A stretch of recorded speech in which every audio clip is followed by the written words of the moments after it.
This is CGTN, China Global Television Network.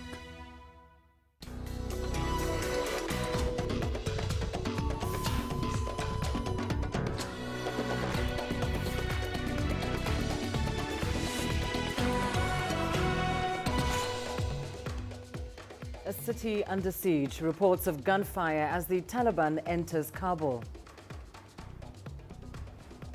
More than 300 people killed as a powerful earthquake hits western Haiti. And a shot in the arm, Nigeria prepares to start local production of COVID-19 vaccines. Hello and a warm welcome to Africa Live on CGTN. I'm Lindy Mtongana in Nairobi. Also coming up this hour. In sports, South African coaches beat COVID-19, inspiring athletes to success.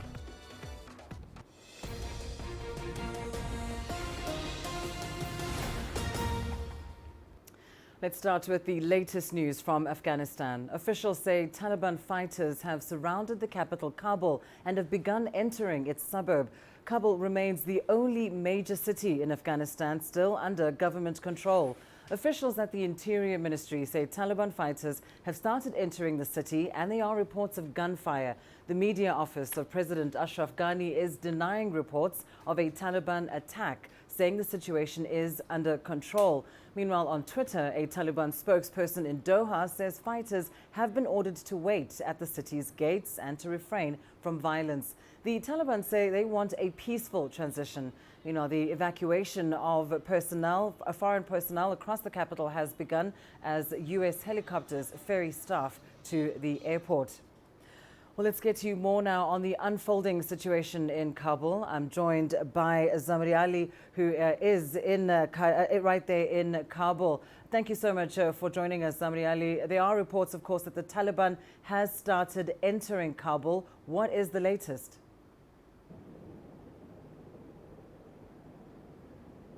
Hello. A whole panic is ruling Kabul. And people in Kabul are frustrated by the sudden situation. They were expecting such thing, but not that much sooner. And most of the areas all around the capital are surrounded by the Taliban, according to the locals, and they are just few kilometers to the presidential palace. And presidential palace, there are very serious talks between the President Ashraf Ghani, U.S. officials possibly, and of course, former President Hamid Karzai, High Peace Reconciliation Council Chief Dr. Abdullah and other officials are trying to convince President Ghani. And there are a lot of rumors and reports which I cannot confirm because there is no direct source now, and they are just limiting to saying that don't panic. The city is secure and safe. Both sides, particularly the Taliban, have issued a statement telling the people in Kabul to not panic. They will not attack Kabul and they will have no offensive because they are seeking a possible way and solution through the dialogue. And currently, as I'm talking to you, I'm seeing much transporting helicopters. They are just going to the U.S. Embassy, and then they are going back to the airport, and it seems like they are evacuating the embassy in a very speedy mode, and they are trying their best to finally transfer their own personnel. But the situation is still foggy in Kabul. There is no exact information what might come next. What's going on in the presidential palace? Some say President Ghani is in dialogue with the politicians and at the same time indirect talks with the Taliban representative. The Doha is involved, the U.S. Embassy is involved, and other parts of the international community. But we are waiting what may come next, and I think as I get the situation and information from here till evening, I mean in a couple of hours, the situation will be much clearer, and we will know what is the next step about Kabul's fate. You mentioned, of course, that foreign staff of embassies are being evacuated from the country. But how are local citizens reacting to the Taliban's advance?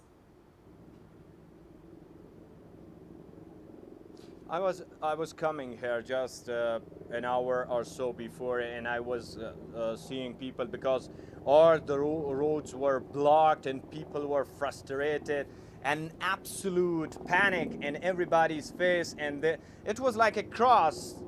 Some people were coming from the north, the east, the west, and at the same time the cars and vehicles. And I saw some military vehicles and tanks. They were just going through the roads that were blocked, and they were not supposed to be doing this, and it put and increased the pressure and panic and civilian panic, because nobody told at the earliest moment what's going on, and we boom suddenly heard about the reports that the Taliban have surrounded the capital, and then the people were shocked, frustrated, surprised, concerned. I don't know, a mixed kind of emotion and situation mentally people of Kabul have been facing since the last 4 hours, and it was of course sudden. Their reaction of course is normal, because they should react in panic in such a situation when they see all the provinces, almost all the capital cities are under Taliban ruling, and it happened just less than 2 weeks, and it surprised everybody, particularly the people in Afghanistan, and of course mainly the residents of capital Kabul. So they are still don't know, they cannot understand what's going on. They cannot trust anybody, and most of the people and social media reacting to President Ghani that he has failed the nation. Even government didn't tell anybody to keep their calm, to don't panic, and other stuff. And at the same time, Taliban, most of people were not expecting that they will suddenly enter the Kabul, and expectation was like they will end there will be a talk in Doha or somewhere else, and then there will be a political solution and a settlement, and then they will get a conclusion. But now the conclusion is simply the Kabul is on the verge of surrender. All right. Well, thank you so much for monitoring that situation for us, our correspondent in Kabul, Zamar Ali Abbasin. Well, of course, among many others, the United Nations is worried that Afghanistan will soon face a humanitarian catastrophe. Almost 400,000 civilians have been displaced. 80% are women and children. Afghanistan is on course to see its highest ever number of civilian casualties in a single year. Over 1,000 civilians have been killed or injured from recent attacks, especially in Helmand, Kandahar and Herat provinces. With thousands fleeing the violence, the UN is calling on Afghanistan's neighbors to keep their borders open. Well, many asylum seekers are in fact passing through the Turkish city of Van on the border with Iran. Michal Bardavid has more. Following reports and videos showing the influx, the rise in illegal crossings taking place in this city of Van from Iran over the last couple of days and last couple of weeks, the Turkish government is basically trying to show the preventive measures that they are taking against these illegal crossings made by Afghans. Recently, the Turkish Defense Minister Hulusi Akar has visited this city of Van on Saturday yesterday. It has a 295-kilometer border with Iran, and he was visiting the border. He was examining the kind of security that was present at the moment. Turkey is currently building a modular concrete wall along this border, but they have stated that a 64-kilometer section of this wall will be completed by the end of this year. The Turkish government has also announced that 37,000 irregular migrants have been sent to repatriation centers across local migration offices in Turkey this year. And the Istanbul Migration Authority has said that over 12,000 of them were of Afghan nationals. So Turkey is trying to emphasize that they are taking action against these illegal migration right now. The EU is kind of anxious about this new influx of refugees from Afghanistan, and it seems clear from the messages some of these EU leaders are making that they are hoping Turkey is going to step up and once again play host for this new wave of refugees. In reaction to the statements made by the EU leaders, Turkey has stated that it will not be a border guard or a refugee camp for the EU, that it cannot take the burden of a new wave of migration. Turkey's President Recep Tayyip Erdogan has also made similar statements. He stated that Turkey is not going to be a stopover for migrants, and he has stated that they have taken steps to prevent the new wave of migration from Afghanistan.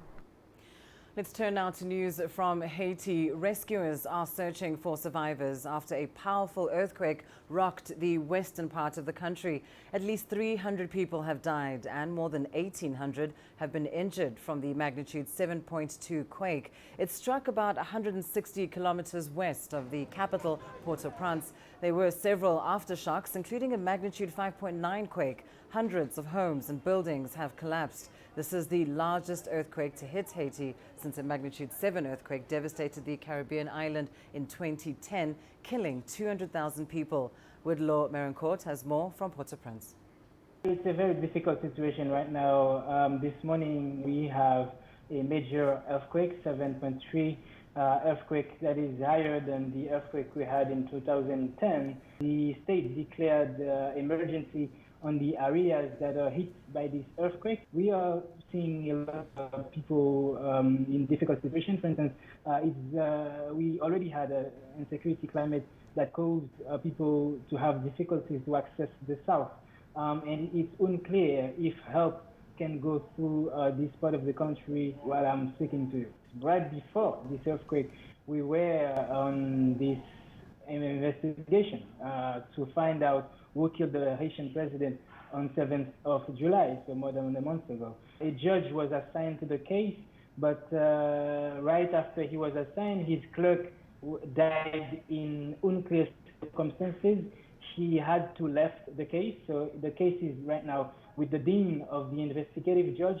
We have yet to know. We were on the brink of discussions about which judge will be in charge of the case when this earthquake happened.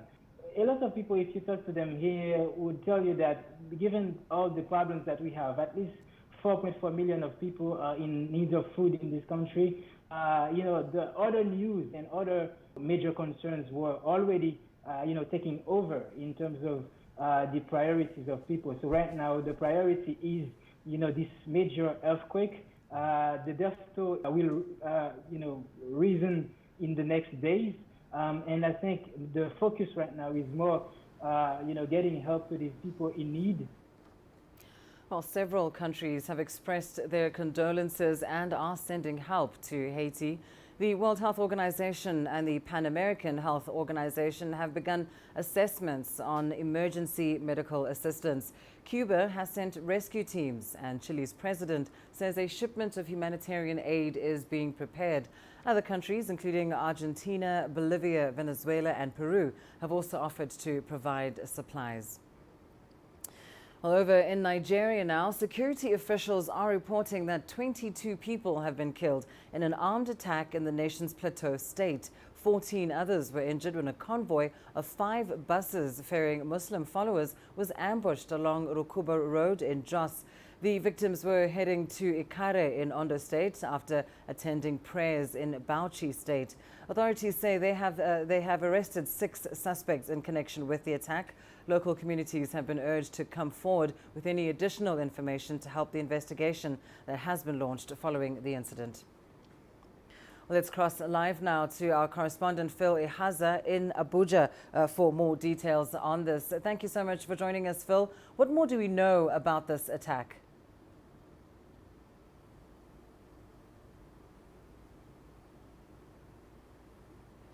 Well, thank you. It's quite an unfortunate incident happening in Plateau State, Jos, and that's the north central part of Nigeria, the Middle Belt region.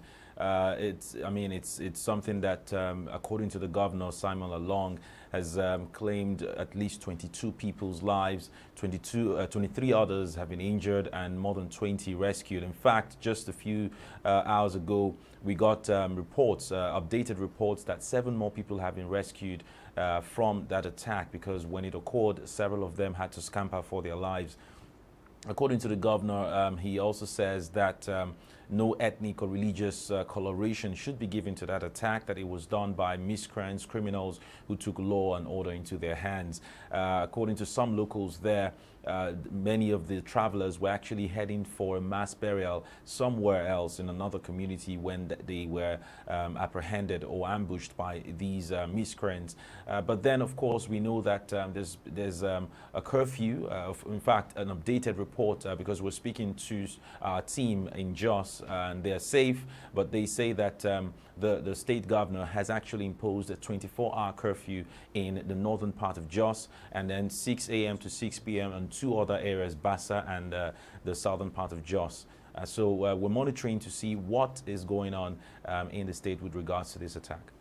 We know that this is not the first time that attackers have targeted Nigeria's roads. How are authorities dealing with this problem? Certainly the solution must go beyond curfews.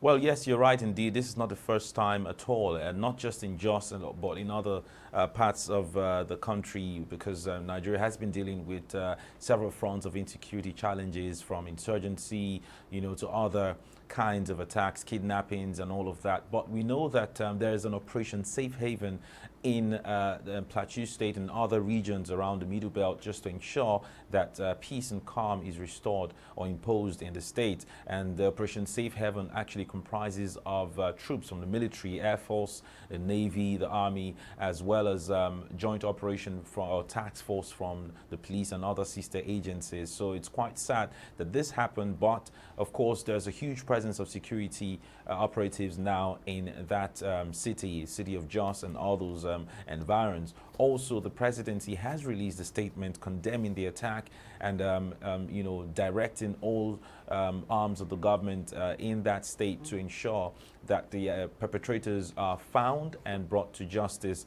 He has also commended the governor, Simon Lalong of the state, for his efforts so far in stepping up to respond and ensure that peace is restored to the state. So these and many more the governor is doing, the president also, or presidency rather, is doing to respond. But security operatives have said that until the perpetrators are brought to book and used as scapegoats to deter others, we might continue to see this. So far, at least 20 people have been arrested in connection to this attack. We're hoping to see what will come out of these arrests, and of course if other people will be found and brought to the nets of the operatives. Well, thank you so much for that. Phil Ihaza joining us there live from Abuja. You are watching Africa Live. Time now for a short break.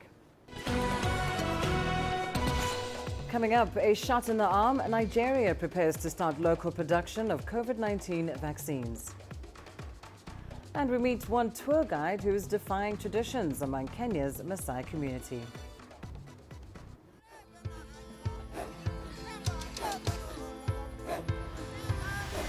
Africa is a continent of diversity, with varied climates and enchanting geography, and a people so distinct, but with a shared enduring spirit.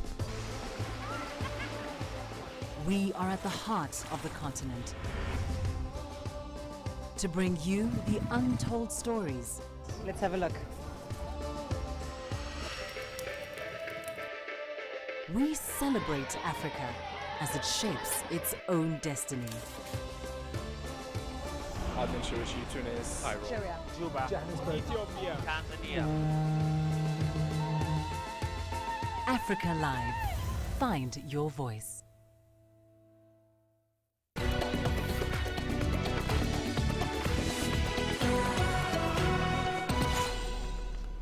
Nigeria is looking to begin local COVID-19 vaccine production. The nation has already met 230 of the 240 requirements by the WHO to start manufacturing the jabs. Health authorities say the local production of vaccines will ensure constant supply, not just for Nigeria, but for other African nations. Here's CGTN's Kelechi Mekalam with the details from Abuja. Nigeria has a target to inoculate 70% of its 200 million strong population by 2022. So far, Just about 2% have received the COVID-19 jabs. Vaccine supply has been relatively low across the globe. The West African nation is currently experiencing its third wave of the coronavirus pandemic and a new variant that's threatening the nation. So scaling up local production of vaccines is a top priority for health authorities here. There is a lot of work that is going on to engage with our donors and international partners to support local vaccine production. As you are aware, the federal government has an equity share of about 49% in bio-vaccines, right? 49% for the federal government, 51% for May and Baker. And this is the vehicle that we're presenting to engage with international donors, foreign governments that are interested in seeing local production of vaccines in African countries. The Honorable Minister of Health is leading the effort in making sure that along with our eminent Nigerians who are supporting us to make sure that we enhance our ability to start local manufacture of COVID-19 vaccines and indeed other routine immunization vaccines. Vaccinations across Africa have been low. Only 24 million of the continent's over 1.3 billion people have received the jabs. That's why Nigeria has been planning to produce vaccines locally. And according to the Agency for Food and Drug Administration and Control, Nigeria has met about 90% of the WHO benchmark requirements to produce vaccines. Well, Nigeria makes a significant proportion of Africans. So anything that was working in Nigeria, you can say is working for Africa. Incidentally, Africa as a whole is also at about 1.5% when it comes to COVID vaccinations. If we had local production going on, we would have had more vaccines in Nigeria. Nigerians, it would have been available to us at a much cheaper rate. Because I understand we're paying several billions, several hundreds of billions to be able to acquire vaccines. I mean, that don't even really cover, well, we're spending a lot to be able to get enough vaccines. If we produce locally, it's going to be a lot cheaper. The World Health Organization and its vaccine partners have expressed interest to build COVID vaccine technology hubs in Africa. This would help improve access to vaccines. As Africa's biggest economy, Nigeria would help speed up economic recovery for the continent if it succeeds in producing its own vaccines. Kelechi Emekalam, CGTN Abuja, Nigeria. New coronavirus cases in China have fallen for the 6th day in a row. The mainland reported 24 new cases, most of them in the city of Yangzhou in Jiangsu province. Numbers have been dropping in recent days after Jiangsu saw a sudden spike of hundreds of new infections over the past month. It is one of several outbreaks scattered across the country, China's worst resurgence of the virus in more than a year. Neighborhoods have been locked down, travel restrictions are in place for many cities, and tens of millions of residents have been tested. On Friday, the government tightened restrictions, urging people to wear masks in outdoor areas. Well, protests against coronavirus rules continue for a 5th weekend in France. Demonstrators are marching across the country, angry over new COVID health passes. Starting from tomorrow, people have to show they've been vaccinated or tested negative to enter most public places, such as restaurants. Vaccination rates have jumped since last month when President Emmanuel Macron announced the passes. Nearly 60% of all French people have been fully vaccinated. Well, the United States continues to face rising COVID numbers. The death toll has now surpassed 620,000. The country is seeing an average of 650 deaths a day. It's almost doubled in 2 weeks to reach its highest since May. The U.S. is also seeing more than 100,000 cases a day, driven by the highly contagious Delta variant, as it tears across the country, largely among unvaccinated people. Toby Muse has more. Both the US Food and Drug Administration and the Centers for Disease Control have authorized some people with weakened immune system get a 3rd shot of the vaccine. The group who now qualifies for the additional shot, either the Pfizer or the Moderna, is still small. Organ transplant recipients, those receiving active cancer treatment for tumors, those who have received stem cell transplants, those with advanced or untreated HIV infections. However, this only applies to those who were vaccinated with the Moderna or Pfizer. Those who got the Johnson & Johnson vaccine do not yet qualify, as the CDC continues to investigate. The CDC has revealed that already more than 1 million Americans have gotten their third shot. This comes as the US is enveloped in a fourth wave of new infections, the numbers of cases and deaths growing, particularly in those areas with the lowest vaccination rates. At the beginning of July, the US was looking at around 10,000 new infections a day. That's now climbed to a 7-day average of 135,000 cases per day. Even as the numbers soar, some states are doing little to change course. Mississippi's governor repeated he will not impose mask mandates. Mississippi has one of the lowest vaccination rates in the US, just 36% of the population, compared to 50% for the rest of the country. We're not going to have a statewide mask mandate. We're not going to have top-down statewide intervention at this time. I believe every individual ought to make what they believe to be the best decision for themselves to protect themselves. The governor said he thought it important that individuals have the freedom to choose their own protections.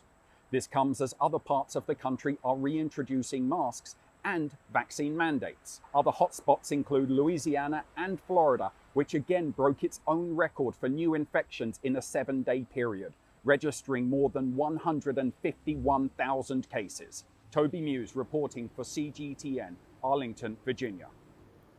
Switching gears now, Kenya's Maasai people have long played a key role in the country's tourism and conservation sectors. But the community's strict traditional gender roles often mean that women don't benefit equally from those lucrative vocations. Coming up, we meet one woman who has decided to buck the trend, opting to delay marriage and family life in favor of becoming one of her area's few female nature guides. You know, when I look over the Masai Mara, it always makes me happy or make me to feel so proud of this area. Maybe when I move to the other places, I won't feel like I'm comfortable there until I come back to Masai Mara. Okay, my name is Agnes Kelero Mako. I'm a local girl, a Maasai lady, and again I'm a lady guide.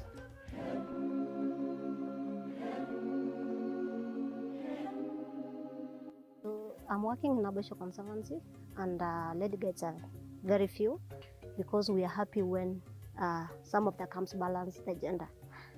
Because what a man do, a lady can do better than me. For the Maasai ladies, they always get marriages early when they are still young. Because when you are maybe 15 years old or 12 years old, that's the time your parents can give you out, or you can get married to maybe someone that you haven't chosen for yourself.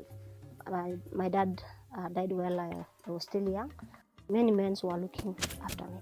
They wanted to get married with me because they say that I don't have enough money to proceed with my education. But I didn't want that. That's the time I ran to my head teacher. I told him about that. I told him, you just look for anywhere to help me in order for me to proceed with my education rather than getting married earlier. He told me about the guiding school, and the time I finished, that's the time I went to look for the job. When they see a lady driving, that's really complicated in the Maasai community. This work is just meant for the men, not lady. So when I drive maybe to the open air market, most of them might run away from me. There is a time that I went to Nairobi and I saw many ladies driving. So when I was looking at them, I was telling myself that I wish if I would drive again like these ladies. So now I'm really proud of myself when I see myself driving a big Land Cruiser. And when I go again to the community and when they see me, I'm really proud of myself. When I'm going to the airstrip picking the clients and they see that I'm a lady, and they start asking questions like, are you the ones with us? So you just tell them yes. And when you welcome them to the car, they start looking at you if you are capable of driving or talking to them. So you just show them that you are able to drive. You start telling them about the conservancy, the rules that they are supposed to follow. When you take them back to the airstrip while they are departing, that's the time they feel so proud of you and they start recommending. I'm thinking of getting married, but for the ladies sometimes it's very hard. Like I told you before, when you get married, the husbands will not allow you to work again because you have to go back home and look after your children, look after your cows, and again look after the entire family because you can't serve two masters, and the husbands will be providing for you.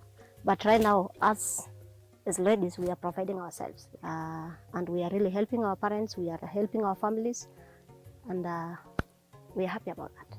So in my future, I want to help my kids, like taking them to the better school, and I want to encourage them to do better than me. For the young generation, I'm sure that their life will change more than compared to ours.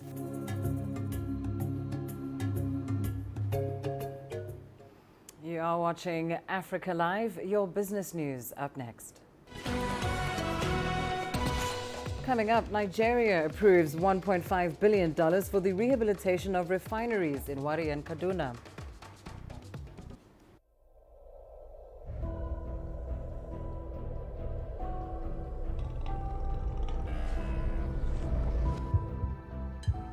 It's just taken me completely out of my depth, but at the same time, it's exciting.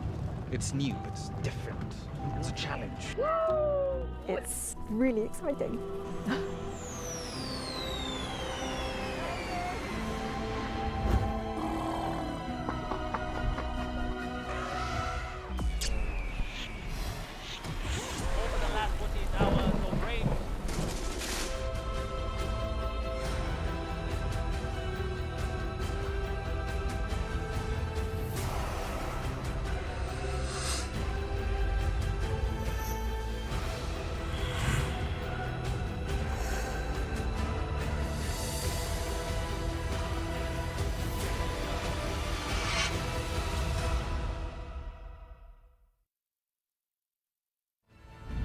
Join us in global business and see Africa through our eyes.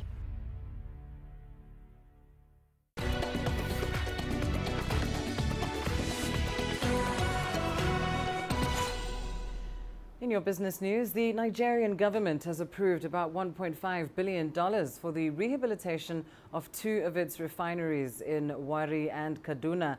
The contract was awarded to Italian oil and gas firm Saipem SPA and Saipem Contracting Limited. Africa's biggest crude producer has also approved another $11 billion for the construction of the Lagos-Calabar standard gauge rail line. With that report, here's CGTN's Deji Badmus. The contract award for the rehabilitation of the two refineries is coming about 4 months after the government approved the sum of $1.5 billion for similar work on the country's largest refinery in the southern city of Port Harcourt. The two refineries have a combined capacity of 210,000 barrels per day. The government says getting them operational would significantly cut down on refined petrol imports. The contract is split in two. 897,678,800 US dollars for Warri refineries and 586,902,256 US dollars for Kaduna refineries. The completion of the rehabilitation is going to be in 3 phases. First phase is within 21 months. Phase 1 will be completed. In 23 months, phase 2 will be completed. And in 33 months, the full rehabilitation will be completed. The Executive Council also approved the acquisition of 20% minority stakes by the NNPC in Dangote petroleum and petrochemical refineries in the sum of $2.76 billion US dollars. Nigeria has been committing massive funding to rebuilding its railway network. The government is now committing even more funding with the latest approval of $11 billion for the Lagos-Calabar standard gauge rail line, which will link 12 of the country's 36 states. This particular route is very important because after the Lagos-Kano route, this Lagos-Calabar Coastal Road actually will link all the coastal cities in the country. And we have 6 years for the completion of this project. Just a few weeks ago, President Buhari flagged off the $1.2 billion Kaduna-Kano standard gauge rail line, which is part of the Lagos-Kano rail modernization project. The country is also constructing a rail line to its next-door neighbor, Niger, to facilitate export and import to the landlocked country through the Lagos ports. Deji Badmos, CGTN, Lagos, Nigeria. In South Africa, the death toll in the country's mines rose to 32 in the first half of 2021. That's compared with 24 deaths during the same period in 2020. This according to the country's mines minister. The poor safety record of South African mines, which are some of the deepest in the world, is a concern for investors and a primary reason for the lower valuations of their operating companies compared with global peers. CGTN's Angela Coppola has more from Johannesburg. The mines, some of which are nearly 4 kilometers deep, have seen a regression in safety from record lows recorded in 2019, with the death toll last year up around 18%. We need to understand that there could be other psychological stresses that are really impacting on the concentration of our employees. We need to understand the impact of change in work schedules, the rearrangement of work and the reorganization of work, how frontline mining teams are being rescheduled to work in particular places, issues of frontline supervision. Those are the issues that we need to understand. Rockfall incidents, including seismic events, remain a significant challenge for the platinum and gold mines, while transport-related accidents mostly affected the coal and platinum sector. From January to June this year, 5 transport-related fatalities, which is an improvement from the 8 that we had last year, and the previous year we had 16, which was 2019. So really, it just shows that the investment that we have made on collision avoidance systems, where we are trying to address transport safety, it's sort of paying dividends. We're not where we want to be. We still have a lot to do.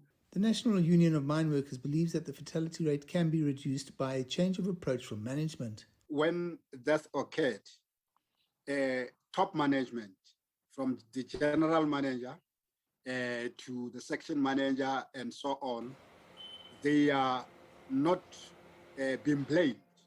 It is only the supervisor who is getting instruction, of course, from the mine manager, from the general manager, from section manager, that they need to make sure that they read target. And then the chief boss will then pressurize the miner underground that a set target by mine captain should be reached. And again, these people, they have a bonus for reaching the targets, and they don't have a bonus for safety. Miner health and safety is a key consideration for operators in South Africa, and it's important to bring that fatality rate down. I'm Angelo Coppola for CGTN in Johannesburg, South Africa.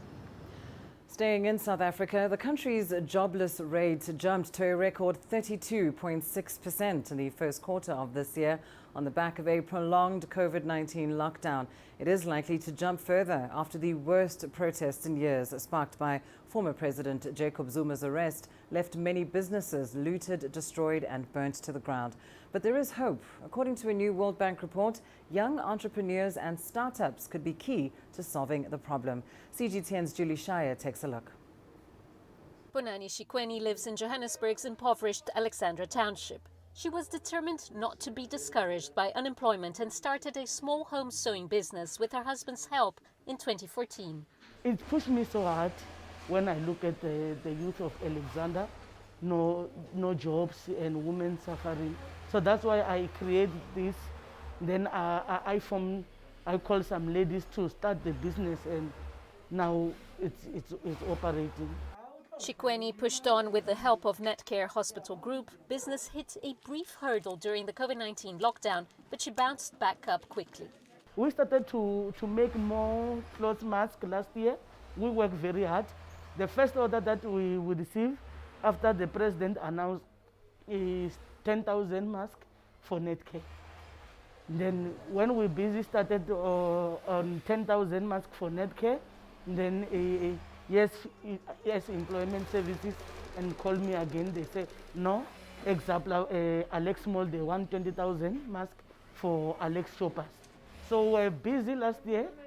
Hluvuku has since signed a contract to produce hospital supplies. It's moved to bigger premises under the wing of the Presidential Youth Employment Services Initiative.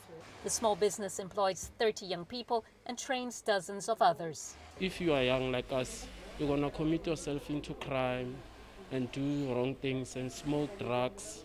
So here is better because of you make yourself proud because of you are working and you gain more experience. They started by training me on the machine. I was sewing before, but I pushed myself to learn how to cut the design and drawings. Recent civil unrest and looting has worsened the crisis. 150,000 more jobs are at risk after thousands of stores and warehouses were destroyed in Gauteng and KwaZulu-Natal. So it was a very stressful phase, and it still is right now. Having a job at this time is a great privilege, you know, and having a job that links with whatever that I want to do. My career path is fashion design, so me working here is a great benefit because at some point I'm going to be a shop owner. The World Bank says not all is lost despite many challenges. Dozens of startups like Hluvuku can help arrest joblessness if the right ecosystem is created for entrepreneurs to thrive. Julie Shara, CGTN, Cape Town, South Africa. Africa's agricultural sector is the least mechanized in the world. This presents challenges for farmers who rely on heavy manual labor. In Kenya, a new startup is looking to make tractors more easily available to farmers. Here's CGTN's Nick Mudimba with more. For many African farmers, owning a tractor is nothing more than a dream.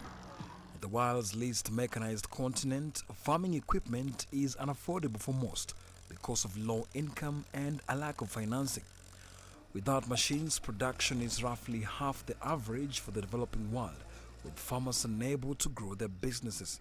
But in some parts of Africa, this is slowly changing thanks to a mobile phone app. It's ride-hailing, but for farmers, Hello Tractor allows them to hire equipment and operators at the touch of a button. I feed my kids through this farm. I school them through this farm. I feed my cows with Napier grass, all courtesy of this garden. The tractor innovation and technology is very cheap. It's also tiresome to do all this manually, like bush clearing, and the tractor makes the work very easy.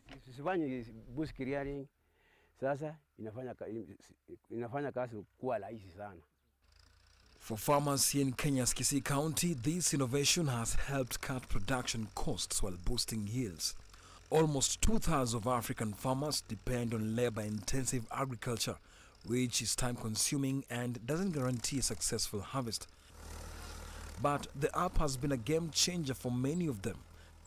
As well as helping farmers, the app makes owning a tractor more profitable as the equipment doesn't lie idle. Kusema ukweli hali ya uchumi yenyewe sio nzuri, lakini kwa kweli vile tumeanza. The Hello Tractor has really boosted our economic state in this area. Farmers here harvest quality food which helps them in so many ways. Wanalima chakula ambacho ni kizuri na kimewasaidia kwa njia nyingi. The app also tracks the movement of tractors, monitors fuel consumption and maintenance, and allows owners to see who is operating the equipment. A typical farmer who receives tractor services through us plants 40 times faster than manual labor and at 1/3 the cost. Now, keep in mind, these are mostly rain-fed agricultural systems. So what that means is establishing your crop on time is mission critical for the grower. So being able to get your land prepared, get your crop established before the rain comes will determine the outcome of your season. And so having access to a tractor allows you to do that so you can earn more money come harvest time. The startup began in Nigeria in 2014 and now operates in 13 African countries, as well as 3 in Asia. 3,000 tractor owners have used the platform to service over 500,000 farmers. The role of innovation in this area has changed the lives of so many farmers. Through the fertile soils and availability of tractors, the farmers are now able to realize so many profits from the markets. Right now, the main intention is to increase the acreage and, of course, the number of tractors in this area. Nick Mudimba, CGTN, Kisii County, Kenya. You're watching Africa Live. Here's what's coming up in sports. South African coaches beat COVID-19, inspiring athletes to success.